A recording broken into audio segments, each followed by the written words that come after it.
All right, good evening, everyone. This is Derek Old School Fournier coming to you from my actual home office, not from where we normally broadcast a show, which is Studio 76. And this is an odd, maybe a rare occasion where we're going to do a pre-recorded interview, primarily because my lazy fat ass hasn't gotten together the technology necessary to do live interviews again.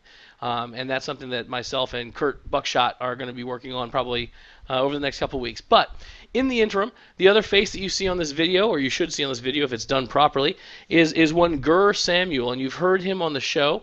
You've seen him on Twitter at Fred the Gur.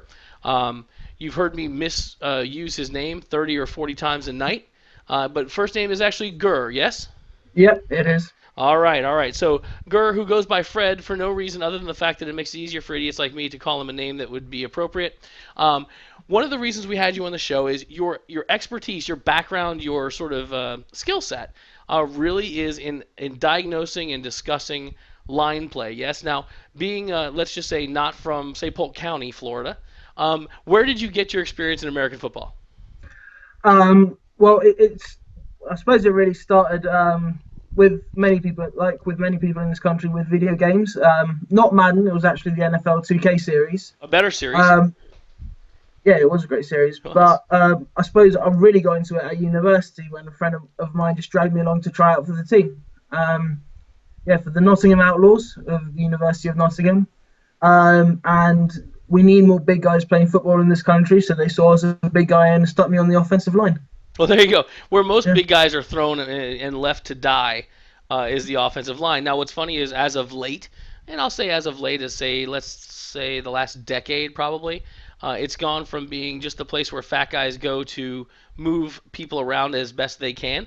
And now what you've got is, and this is one of the things we talk about on the show all the time, the days of the 340-pound non-athletic offensive linemen are dead. Right, they're Yeah. absolutely dead. The skill set has gotten just amazingly complicated. And while you may look at some of these guys and go, "Oh my God, look at this guy, he's huge," you don't want to try and be in a race with him. Now, football in the UK a little different than football here in America, and now football's really reached starting to reach a little bit of a fever pitch over there, though. Correct? Well, it's definitely getting more popular. Biggest sign is earlier today they announced that there's going to be three Wembley games next year, um, which is pretty huge. I was really skeptical that they'd set out both of the games this year, but they sold out within hours. And this isn't like an 85,000 person stadium, just sold out in hours. So, yeah, I think the NFL are just going to push it, see how many games they can sell out a year until they reach eight. And when it's eight, they're going to move a certain team over here. There's speculation as to which one, but yeah, Well, I mean, it's not Tampa Bay. It's going to be Jacksonville probably, or one of those teams. yeah, I mean, and a lot of people talk about whether the travel would be an encumbrance. No more so than for the Bucks to go to Seattle or to San Francisco. Going to London is not really that big a challenge. Um, and when you start get the opportunity to have a worldwide appeal, obviously the dollar signs are going to do the speaking. Now it will hurt those home teams. I think they'll have to do some sort of a revenue share. But regardless, that's not what we're here to talk about tonight. Now, you were in university. You got dragged off to a practice, and you played offensive line for a number of years, yes? And this is where you developed your knowledge of the game, or did you develop your knowledge of the game after? Because if I recall, there was a drunken event that really kind of changed the course of your life. yeah, a little bit. I had friends who didn't play American football but knew I did. So we were out, we had a couple of drinks, and they decided to tackle me for a joke. Except I woke up the next day and not able to move my legs. So not quite so funny. Yeah. The Yeah, sort punchline of wasn't quite what they had hoped for there. yeah, definitely. Yeah, it did derail everything for about a year until I could sort of walk again. But I put that time to get used. I was in a bed for 6 months, and I was only allowed to sit up for an hour a day. So it was pretty bad, and I had nothing else to do. But I had my laptop next to me, and so I started watching NFL Network every day. I started reading more books about it, and it was really during that year when I had nothing else to do that I really just sort of threw myself into learning and understanding more about American football. I sort of had a bit of a, I don't know, bit of a stupid dream that I might actually play again. But I'm probably a better coach than I ever was a player, so it's probably just as well that I ended up deciding it was better off on the sideline rather than in pads. Yeah. Well, I mean, you can't ever tell that, right? But I mean, you had an opportunity. You had a challenge, and you, instead of sort of falling apart, you step forward, which is interesting. Now you've also taken this growth that we've talked about on the show for the better part of 8 years, which is you went from a casual fan of the game, even though you played, the knowledge of American football in the UK is not at the level it is here, even at the collegiate level. I don't believe, and correct me if I'm wrong, but not just a matter of athletes. We talked about earlier, rugby players who would be, in many cases, particularly apt to play American football, are going to go play rugby because they can play rugby league, rugby union. They can make money playing rugby, as opposed to American football. NFL Europe isn't there anymore. There's not a lot of opportunities there. Exactly. And truth be told, if there is a chance you get guys like Menelik Watson, for example, but those are guys who are going to have to get into football before they hit university. And we do have teams here for ages 14 to 16 and 16 to 18, but they're still pretty rare. And if you wait till you're in university, it's already too late, because even if you attend a university in another country, it already counts towards your NCAA eligibility. So if you get into the sport here in Britain, and you're at university for 3 years, you only would be eligible to play for NCAA for 2 years, no matter how good you are. So that really stops potential people going to America. Well, and you'd have to be freakishly good. All right, your athletic Yeah, ability had to be honestly freakishly. I mean, I think it was Gladwell in Outliers. He said to reach a top tier level of athletic ability or performance, 10,000 hours of practice has to be accumulated. yeah, Right, it's you're ridiculous. you're I not going to mean, catch up at 19. you're not. I mean, I think there have been four people from Britain who have actually got college scholarships to go in America, but they're all very small schools, and none of them ever make it beyond that. So Right. Now, so you took this sort of catastrophic event, and by the way, this is another great point to highlight the difference between folks in Britain and folks in the States, because I love my friends. They are a family that I get to choose, but if one of them ever tackled me and caused me to be laid up in a bed for a year, as soon as I got up, the first thing I do is put my foot in their ass.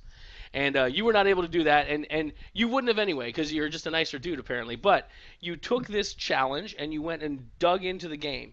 Now, what did you do as soon as you got out of that? Right? What was your next step? well, pretty much the next step was, well, once I was sort of healthy enough to go back to university, it was immediately going to the team I played for at university and saying, give me a job doing anything. I want to learn how to coach because I know I'm not going to play again. And the offensive line coach, he always was extra rough on me when I was playing, but I think he was a lot more sympathetic once I couldn't play anymore. So he really took me under his wing and taught me a lot of what he knew. And yeah, that was the next step. And then when I moved back down to London, I got in contact with some local teams and managed to catch on with a team somewhere. Yeah. And so now you're an actual fully fledged coach at the university level, right? And Yeah. there are two levels of competition there, yeah? Yeah, well, there's sort of two seasons. There's a summer season and a winter season. The winter season is the university one, and then summer season is the 14 to 16 all the way up to the 18 and over leagues. Um, so you can coach them both. So I'm an offensive line coach for for an adult team, and I'm an offensive coordinator at the university level, which is a lot of fun. So there you go. Now, what's ironic about this in some ways is you're very slanted towards the offensive side of the ball, which means you would be defending the very person we're really going to talk about tonight. Now, Gerald Yeah. McCoy used to be the most popular whipping boy in Tampa, right? And when he and Ndamukong Suh come out, you had to deal with it for a good 18 months. We should have taken Ndamukong Suh, irrespective of the fact that we didn't have an opportunity to take Ndamukong Suh because of the way the draft laid out. Didn't matter. People didn't need any sort of "don't you bother me with your facts, asshole." I think we should have taken Ndamukong Suh. Now, a lot of folks, and you guys know I have Steve White on here all the time, former defensive lineman. He's dug into it. He thinks that thought Gerald McCoy was playing good football, could develop well. You've gone along the same route. What this interview is really about is talking about some of the things that we've talked about in passing, like some of the stunts. Even though our defense has come light years in one season, to be honest, for all of the anger, angst, frustration, all of that shit that we've got going on with regards to the Tampa Bay Buccaneers, our defense is much, much better this year. But how much better could it be if we weren't doing a couple of key things? So you went through and actually broke down each of the games. Tell me a couple of the things that kind of bubble to the top about Gerald McCoy's play, and then how Gerald McCoy's play could be impacted in a positive way if the defensive coordinator, defensive team adjusted their strategy. Okay, well, first, I mean, the very first thing which immediately jumps out when you put on the tape is just his explosiveness is phenomenal. It's absolutely phenomenal. I've seen on film there's been some plays where two guys go to block him and he's already through the hole before they can get there. It's it's almost like godly ability. Just you don't see anything like. I mean, even Sue doesn't have that kind of explosion. He's got a lot of things which Gerald doesn't have, but he can't match McCoy's explosion. I don't think there's really many defensive tackles at all which can. Um, it's a good thing, but in some ways, I think Gerald might over rely on it because, and it's something we were talking about just before, was he's not as strong as you might think he is. And I do suspect that some of it might be related to the fact that he came back something 25, 30 pounds lighter than he was last year. Right. And you can see that. And you can see that offensive lines are actually letting Gerald get a few steps into the backfield in order to take an angle where, being lighter, he's more susceptible to being pushed out the way. Right, and you're speaking about redirection, and I'll interrupt you a couple times because I want to make sure that some of the folks who are listening to you understand some of the nuances. If they watched the game last night with the Jets and the Falcons, despite the verbal diarrhea from Coach Gruden, which I normally enjoy, but I was annoyed by last night, one of the things he was talking about with Wilkerson and a couple of the other Jets linemen was keeping the offensive linemen off of them by getting their arms extended, right? That way they can actually see where the play is and then just shove them aside, right? If you let that offensive lineman get into your tits, is what we used to say when we were coaching, right? You're done because they're going to move you around like they're driving a truck, right? Mm-hmm. So Gerald, without the ability to have the strength, and he doesn't have freakishly long arms either, to be quite honest, right? So it's tough, and he's got to make sure he stays off the blocks because if he gets held onto, it's over. And you're saying because of the lighter load that he's carrying, if they let him upfield, then it's really about a redirection. It's vector, right? You just push him aside. The quarterback can step up in front. The running back can dip in front of him, et cetera, et cetera. Absolutely, and that's why I think actually some of the stunts really hurt us. The problem with the stunts is that they put McCoy facing tackles far too much, and if you're an offensive tackle, you've got a huge amount of field next to you to play with, to wash them away into, and that's actually been one of the things which I think has hurt Gerald's production the most is going against tackles who are more than happy to just wash him upfield and cycle him past the quarterback. And it only takes one person to do that, right? That's the other thing. Like we'll talk a lot about chipping with either a tight end or a back, right? Which is what you want to do if you've got superior edge rushers. The worst thing you can do is try and wash them upfield because they're going to get underneath you. They're going to dip their hip, dip their shoulder, and they're gone. They don't take a circuitous route to the quarterback. They take a straight freaking line, and it's right through your outside hip. Gerald isn't that guy. Right? No, he's not. Otherwise, he'll be an end, not a tackle. Exactly. Yeah. Yeah, and the other thing is when you go around, because there are some defensive ends who can just beat you with speed around the outside. Gerald McCoy is very quick, but he's not necessarily fast.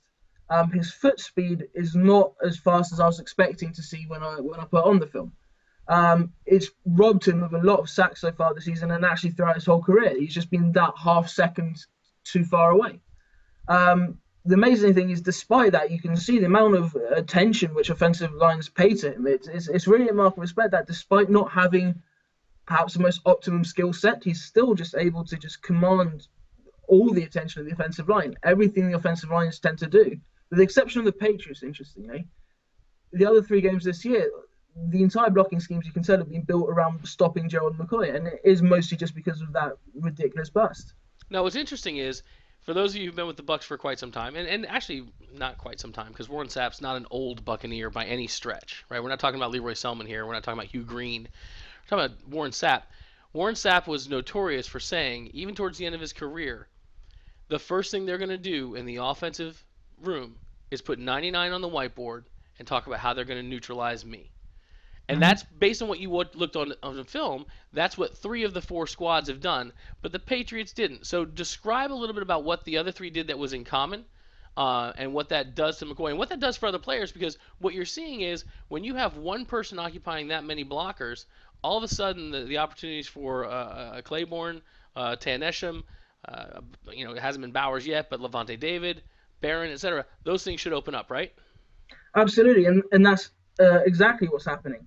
One of the biggest things you'll see is that you'd assume the 3 tech, who lines up obviously the outside shoulder of the guard, if you're going to have anyone blocking him, is you're going to put a tight end on there so that the tight end can take the end and you can have a guard tackle double team.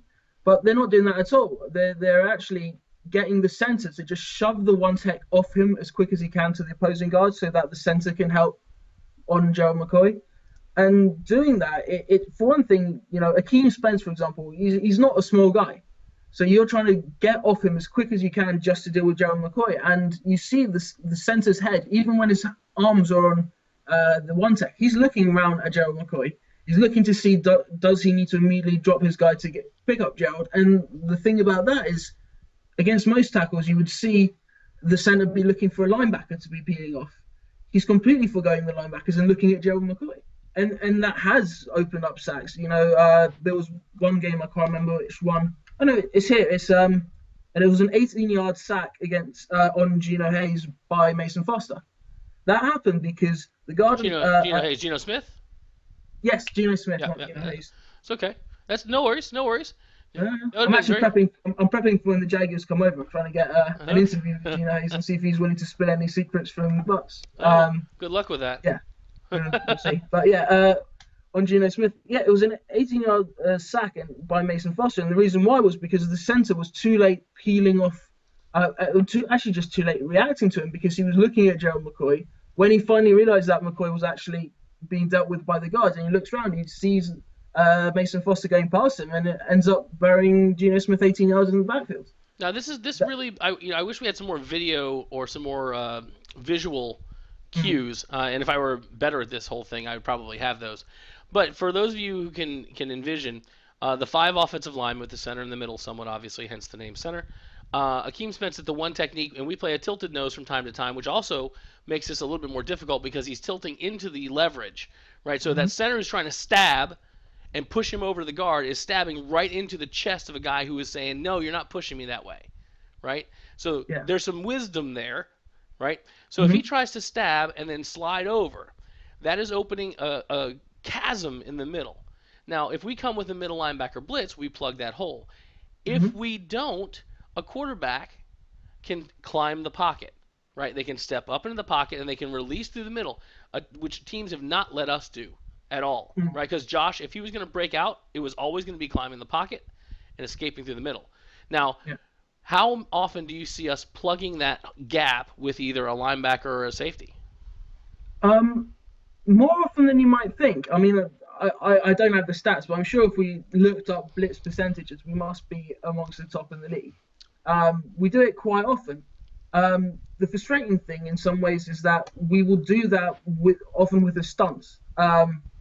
For obvious reasons. I mean, the idea of a whole stunt is that you're pulling linemen, you're kind of dragging linemen with you as you go around, and that will open up holes elsewhere. Um, and so we're doing that quite often with stunts. We're doing it quite often with straight rushes as well.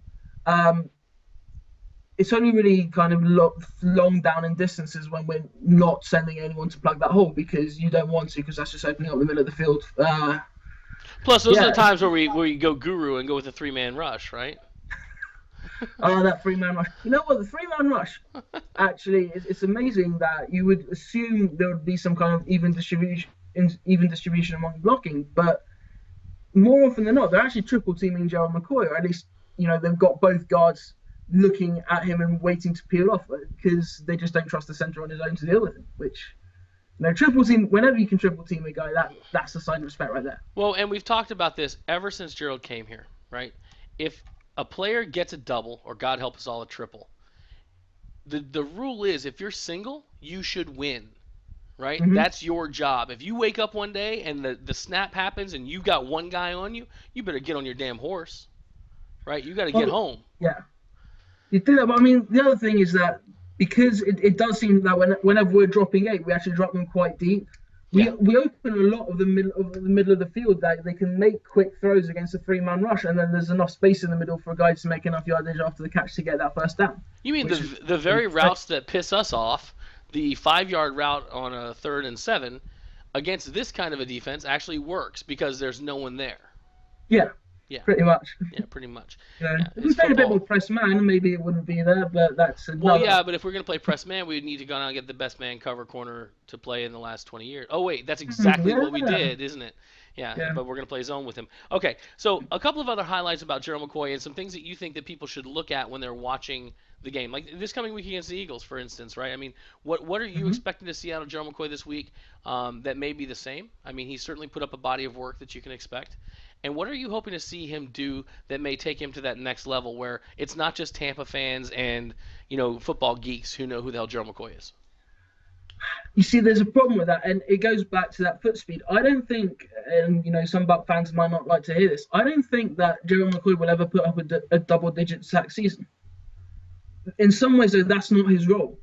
You look at the number of sacks our linebackers have had. That's all directly related to what Jerry McCoy is doing. In some ways, it's almost like a 3-4 front responsibility, where the three down linemen's job is to occupy the blockers to let the linebackers get the sacks. Right. That's almost how we're doing it with Gerald McCoy. And Gerald McCoy will obviously get sacks. I mean, with that bust, you can't not get some sacks. Will he ever get to double digits? I'm not sure, because he's almost too valuable in some way, flushing the quarterback into other defenders. Mm-hmm. There's not another guy on our team who can do that. And if that goes down, everyone else might be doing the same thing, but without Gerald scaring the quarterback into moving into bad areas of the pocket, those aren't going to be sacks. Those are just not going to get there in time. Right. Right. Well, I Yeah, mean, it's team defense, so, right? So, I mean, yeah, that's yeah, part of the exactly. deal. So exactly, and he still gets recognized enough to get voted to the Pro Bowl, so it's not exactly hurting him. It's just No. that you're not going to see him put up Warren Sapp type sack numbers. Well, It's no, just and not not just Warren Sapp type sacks. I mean, like I'm looking at the sack or leaders, soon right? sack numbers. Yeah, Yes. yeah. I mean, but will the team get those sack numbers? That's going to be the interesting piece, right? Because people, I think, look a lot at individual numbers, right? And rightfully so. But team numbers become more interesting because the Bucks have had such a bad run where they're not able to get pressure on the quarterback. And we always use the hits or pressure, sacks, pressures, hits, right? That Mm-hmm. ratio, and we've seen an increase in those things. Yeah, So, definitely. And as you say, the front seven as a whole is doing a really good job of getting sacks. I think we're on pace for over 50 sacks this year, which is I can't remember the last time that our defense was, well, probably not since about 02 or 03 that we were at that sort of level. right. So that's a great thing, and as I say, it is a team defense. The frustrating thing is that it is the front seven, not the front four. Right. And part of the reason is these stunts, which the stunts work well when you've got blitzers coming behind them, but when you're just stunting the front four, it's not doing much. And I think part of the reason is because I remember this earlier today that when we drafted in 11 Claiborne and Bowers, Mm-hmm. and one big thing which we were making a big deal about was how big and strong they are.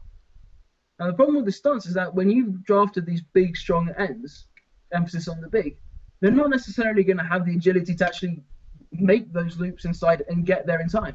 Well, and one of the things that Steve White always points out is, especially with the stunts you're talking about, right? The twists that we got when we talked about tech stunts and these sorts of things, right? Tackle end twists. You've got to execute them properly, right? You can't cheat the stunt, right? If you cheat the stunt, which means you make your move from the end inside too soon, then all they're going to do is wait for you to get where you're going, right? Yeah. The essence is to get upfield, right, and then drop off into the twist because Mm-hmm. that puts them on their heels. They can't just wait, and that's how you get the advantage because you're able to essentially screen them against themselves. Yeah. I mean, I'll tell you one thing which is clear watching the tape is that offensive line coaches and offensive coordinators notice our tendencies, because you can see every single game we've played this year, whenever we tried to, have I can't remember whether it's Tex or Lex, but whenever we've had an end over tackle stunt, the moment the tackle sees the end moving inside, he's immediately on Gerald McCoy. Yeah. Just immediately. There's not even a second's hesitation. So you can tell that that's so obvious on tape that they've just find a way to neutralize that. Now, when they send a blitzer off the edge, that works really well because the tackle's gone straight to Gerald McCoy and not seen necessarily that extra blitz coming. But we're not doing that often enough, in my opinion. But we're Well, not doing a lot of things, in my opinion. and what's interesting is that's one of the things, and I can't remember which game it was. It was a home game. Was it? No, I can't remember. Levante David, I think it was a home game. He was following the tight end across the formation. He turned around to his defense and made an audible call, essentially saying he was going. He came off the edge, got the sack, big play. Levante is getting to the point where he can make plays like that, Right, our Yeah. linebackers coming into this season, we were all concerned about the linebackers. Jesus, what are we going to do Hmm. with the linebackers? Mason Foster was struggling last year. Quincy Black had finally learned how to play football, and then he was injured. Right, Hmm. what are we going to do? We knew Levante was special, but could he do it by himself? What was going to happen? Was Dakota going to be able to carry the load? Our linebackers are playing great football. They're not particularly good in coverage, Mm. right? But right now they're playing good football. How can they be leveraged with this front four to really pick and choose their areas? Because that's people are going to be able to freelance. Ronde Barber used to freelance all the time, right? And I say Mm. freelance, it wasn't like sandlot football. That's not what I'm talking about. But he would understand, based on the offensive formation, when he had the highest opportunity to run off that edge and get to the QB. And if he couldn't get there, he'd track plays from the backside that there's no way in hell he should have made the play on. But because he Hmm. studied the game so much, and you see that from some of these young guys. All right. Anything else you want to talk about Gerald McCoy? You want to give people a little heads up on Gerald McCoy about? Um, right, just looking through my notes here quickly. Sure, no worries. Um, yeah, one thing which I've noticed is that as much as they double him against the pass, when they go to run blocking him, it's almost always single, single team. Well, yeah, single guys responsible for him. Um, I've not broken him down in this much detail before, so I don't know if they've always done that. Mm-hmm. But they seem to want to get their double teams elsewhere and not need to worry about Gerald McCoy. And I sort of wonder if that's related with his His size. lighter weight. Yeah, Right. if he's lighter, you're not going to need to double team him out of the way. You will against the pass because that's him coming at you. But with you coming at him, one guy should be able to do it. Right, and that goes back to the old adage: what do you do against a quick guy or a fast guy? You run at him. Yeah, Right, you pound him. You put meat yeah, on him. And absolutely. But the other interesting thing was that in zone blocking is the only time when they really tend to double him in the run if they're zoning towards him. If they're zoning away from him, they're just cutting him, which they tend not to do against our other tackles. And the other thing is that was another thing was looking how they block Gerald McCoy compared to when they block someone else in at three tech. Particularly one of the guys they had at three tech quite a lot was Gary Gibson, believe it or not. I Um, do believe it. well, It's yeah, implausible, but I believe it. yeah. So whenever Gary Gibson was in at three tech, the whenever they double team him, the center gets off the double team so much quicker to pick up a linebacker. Mm-hmm. Whereas with Joe McCoy, they literally wait until the last possible second before they have to peel off and get a guy. And that's really noticeable. And you can tell that they just think because half the time I'm not convinced that they need to double team him that long, but they just don't want they don't want to give him the opportunity to prove them wrong, as it Right, were. right. Yeah, that's pretty obvious that it just changes the game when he's in there. Another interesting thing which I saw about Joe McCoy, and that this is something to watch out for, they will occasionally actually line him up at one tech. In fact, I saw that quite a lot against the Patriots, and bring Daniel Tierneshheim in at the three tech instead. Uh, and that makes a lot of sense to me. If he's going to command double teams anyway, I'd think I would rather put him at one tech and then have an explosive guy at three tech because I'm not saying Joe's not explosive, but if you put that explosive guy on one tech right over the center's shoulder, then you're going to really cause some rush snaps because no center wants such an explosive guy right there in his face. Right. So it could be quite an interesting psychological element, in my opinion. I think it can cause more bad snaps than we'll see otherwise. There was one against the Cardinals right at the end of the game. Carson Palmer dropped a bad snap. Mm-hmm. I'm pretty sure that was one where Gerald McCoy was in Was it the at one? one tech. So yeah, that's something to watch out for. Watch when they put Gerald in at the one and just see how the center reacts because I think you can see more often than not the center just gets out of his stance that little bit quicker. When you do that, that's when you can cause some shaky snaps. Shaky snaps delays the quarterback's ability to read the field, and that can have some interesting and positive impact for the defense. It's amazing to me that Daniel Tanesham is able to hold up at the size he is, whether Yeah. it be at end or at three technique, for God's sakes. Right, he's just not big enough in the ass to do what he's doing, but he continues to do it. So that's kind of interesting to see. Well, listen, Gur, I appreciate the analysis, and to be honest, this has gone for almost a half hour. I don't know whether I'm going to use this on the show or they're going to do it as own post. I may do its own post and make this an interview. I do plan on getting our ability to do live interviews. I appreciate your details. For folks that follow you on Twitter at Fred the Gur, Gur. One of the things you do is the same thing that I do and that Steve does, and a number of other people. You go back and you watch the All 22s, you watch the tape, and you go in there and deep dive, and you really seem to like to interact with fans. Give fans a couple things that maybe they can look at when they're looking at tape that you look at that you think other people aren't paying attention to. Okay. Well, I think the best thing to look at is everyone knows he's good because they're told he's good. when you actually pay attention, this might be the controversial statement, bearing in mind that we got Darrell Revis. I don't think we have a player with the highest ceiling on this team than Carl Nix. Carl Nix is just utterly phenomenal. And I say this as a lineman. When you see what he does some of the most ridiculous things. There was one play against Arizona with one hand, he's blocking Carlos Dansby, and the other, he's double teaming with Donald Penn on Calais Campbell. But at the angle that Penn is on, he cannot be doing more than 30% of the work there. So you've got one hand, 70% of Calais Campbell, and the other entirely on Carlos Dansby, and just stopping both of them. It's just phenomenal. You do not see that happen. He is an he.